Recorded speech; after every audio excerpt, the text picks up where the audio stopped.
Oliy hovuzdan kelgan Shamshodjon hamda Ravshanjonlar qo'llarini o'ynatib norinni endi to'g'ralik desa yolg'on bo'lib ketadi. Matkamlik uchun to'g'ri olganmiz sizlar. Buni bulyoni ham bor, ha? Albatta, bulyoni ham bor. Shu rozi. Shu nimadan qilinadi bulyoni? Bu ot go'shtdan qilinadi. Ot go'shti qazi solinadi-da. Qazi solinadi. Yo'lda Qazi qaynagan suv. men uyda qilganimda kartoshka piyozdan qaranglar. Kartoshka piyozdan solgan. Pomidor solgan.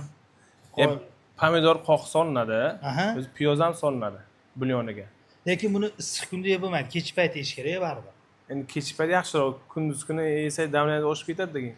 Men o'zim sizlarni kafelaringga tashrif buyurganimda bitta narsada xursand bo'ldim, hayratda qoldim. Hamma narsa ovqat qiladigan, ovqatlanadigan, xo'randalar ovqatlanadigan joy alohida kafega. Shunaqa. Mana Norinniki alohida, Shashlikniki, Asartiniki alohida ekan, ha? Shunaqa. Sizlarga kuch quvvat. Omad, tashrif uchun rahmat.